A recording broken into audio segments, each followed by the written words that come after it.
Jockey को India में success मिली थी जब इनके कॉम्पिटिटर्स के वर्कर्स ने इंडिया में स्ट्राइक कर दी थी और इसी वजह से वो अपने कॉम्पिटिशन से काफी आगे रहे हैं।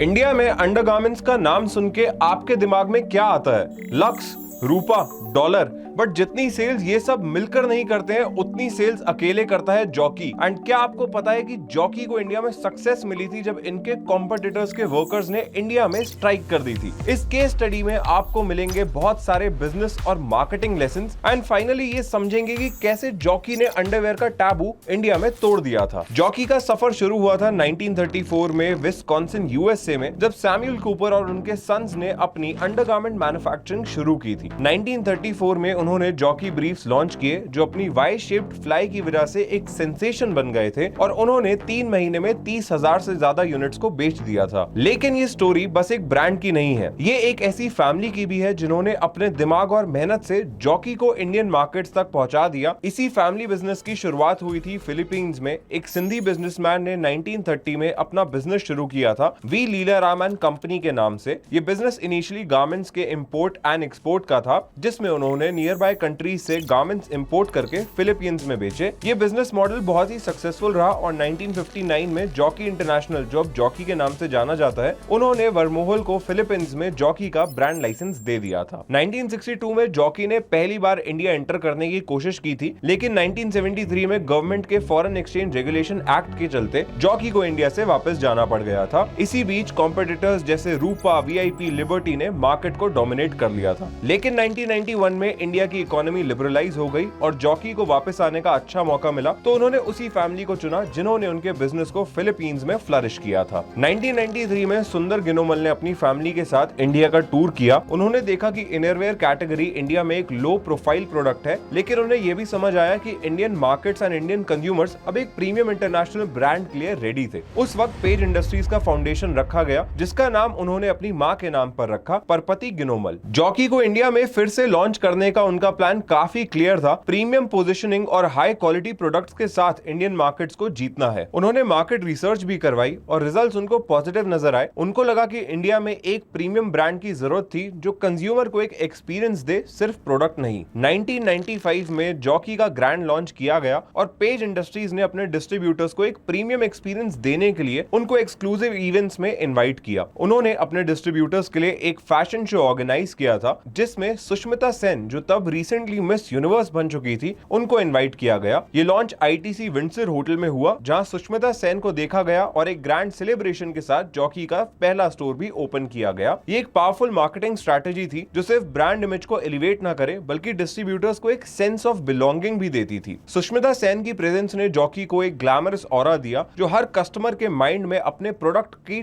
टॉप प्रायोरिटी पर रखता था। अब सबसे बड़ी बात जो पेज इंडस्ट्रीज ने की, वो थी उनकी मार्केटिंग और रिटेल स्ट्रैटेजी। जब उन्होंने जॉकी को इंडिया में लॉन्च किया, उन्होंने अपने कॉम्पिटिटर्स से काफी अलग तरीका अपनाया। पहले तो उन्होंने अपने एडवर्टाइजिंग में फॉरेन मॉडल्स का ही इस्तेमाल किया, जो उस वक्त काफी बोल्ड मूव था, क्योंकि इंडिया में लोकल मॉडल्स काफी ज्यादा यूज किए जा रहे थे। लेकिन जॉकी ने अपनी प्रीमियम इमेज को बनाए रखने के लिए सिर्फ कॉकेशियन मॉडल्स का ही इस्तेमाल किया। इससे जॉकी को एक ग्लोबल और एस्पिरेशनल ब्रांड का टैग मिल गया था। यह एडवर्टाइजिंग स्ट्रैटेजी ने जॉकी की इंटरनेशनल आइडेंटिटी को भी बरकरार रखा। लेकिन तब तक ब्रांड जैसे रूपा, मैक्सवेल और लिबर्टी मार्केट में बहुत आगे थे। जॉकी का जो टारगेट था वो था मिड प्रीमियम और प्रीमियम कैटेगरी में अपनी पोजीशंस बनाना। लेकिन शुरू में जॉकी को काफी मुश्किलें आई। रिटेलर्स को कन्विंस करना, सप्लाई चेन्स को मैनेज करना और प्रोडक्ट्स की क्वालिटी को मेंटेन करना, ये सब बहुत बड़ा चैलेंज था। इस वक्त पेज को अपने मैन्युफैक्चरिंग एनवायरनमेंट को भी स्केल करना था। इंडियन टेक्सटाइल इंडस्ट्री के रॉ मटेरियल क्वालिटी भी उतनी कंसिस्टेंट नहीं थी। इसके अलावा मैन्युफैक्चरिंग के लिए हाई क्वालिटी लेबर्स की जरूरत थी, जो उनको मिलना काफी ज्यादा मुश्किल हो रहा था। और अगर ये सब मुश्किलें काफी ना होती तो और एक चैलेंज सामने आया, लेबर स्ट्राइक्स। 1997 में पेज इंडस्ट्रीज को एक अनएक्सपेक्टेड ग्लोबल अपॉर्चुनिटी मिली, जब कुछ बड़े कॉम्पिटिटर्स लेबर स्ट्राइक की वजह से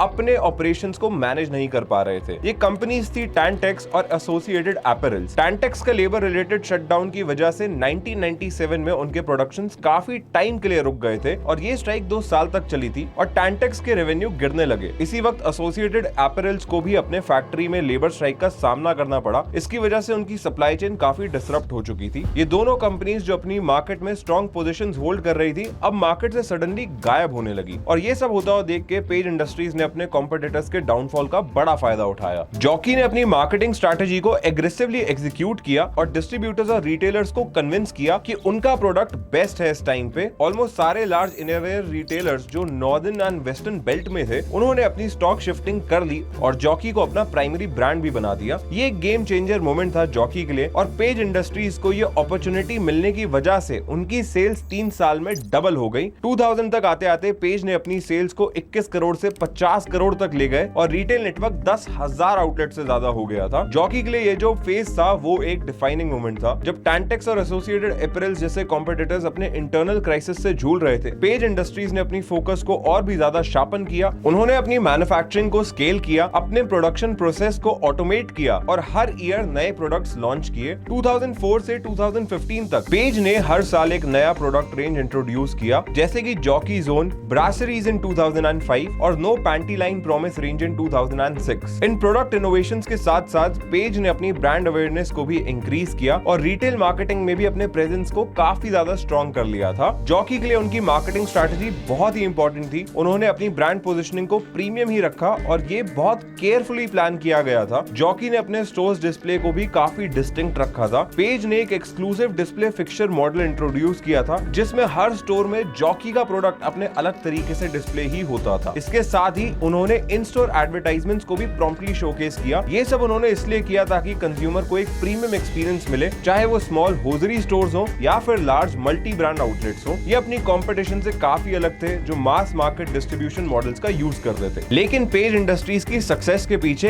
एक और बड़ा की फैक्टर था और ये था उनका अपने वर्कर्स के साथ रिलेशनशिप। उन्होंने अपने वर्कर्स को हमेशा रिस्पेक्ट दी और उनके वेलफेयर के लिए इनिशिएटिव्स लिए, जैसे कि फ्री लंच जो उन्होंने 10 साल पहले शुरू किया था। ये पॉलिसी टेक्सटाइल इंडस्ट्री में एक ट्रेंड सेटर बन गई थी, जिसमें वर्कर्स को फ्री मील्स दिया जाता था। पेज ने अपने वर्कर्स के लिए ट्रांसपोर्टेशन फैसिलिटीज और हेल्थ केयर भी प्रोवाइड की, जो उनको काफी लॉयल बनाती थी। पेज की एक और यूनिक स्ट्रैटेजी थी अनसोल्ड प्रोडक्ट्स को सेल करने की। जब उनके प्रोडक्ट्स स्लो मूविंग होते थे तो उनको डायरेक्ट एजेंट्स के थ्रू सेल करते थे, जो 40% डिस्काउंट पे प्रोडक्ट्स को सेल करते थे। लेकिन ये डिस्काउंट्स डायरेक्टली रिटेलर्स के लेवल पे नहीं दिए जाते थे, बल्कि ये स्पेसिफिक एजेंट्स को दिए जाते थे जो प्रोडक्ट्स को सिर्फ हाई स्ट्रीट स्टॉल्स पर ही बेचते थे। ये अप्रोच रिटेल पार्टनर्स को भी प्रोटेक्ट करती थी और पेज को अपनी प्राइसिंग डिसिप्लिन मेंटेन करने में मदद करती थी। 2000 के बाद कई इंटरनेशनल ब्रांड्स इंडिया में एंटर कर गए थे, जैसे कि कैल्विन क्लेन, बेनेटन और ट्रायम्फ। ये सब ब्रांड्स अपने हाई क्वालिटी प्रोडक्ट्स के साथ इंडिया आए थे, लेकिन जॉकी का मार्केट ऑलरेडी बहुत स्ट्रॉन्ग हो चुका था एंड जॉकी ने अपने कॉम्पिटिटर्स के आने के बाद भी अपने मार्केट शेयर को डिफेंड किया। उन्होंने अपनी मार्केटिंग कैंपेन्स को और भी स्ट्रॉन्ग किया, जैसे जस्ट जॉकिंग और जॉकी और नथिंग, जिससे बहुत सक्सेसफुली एग्जीक्यूट किया गया था। उन्होंने अपने डिस्ट्रीब्यूटर्स को भी मोटिवेट किया और कंसिस्टेंटली नए प्रोडक्ट लॉन्चेस के साथ में अपनी विजिबिलिटी को मार्केट में मेंटेन रखा। और फिर एक और मेजर माइलस्टोन आया 2010 में, जब जॉकी ने अपनी लाइसेंसिंग एग्रीमेंट को एक्सटेंड कर दिया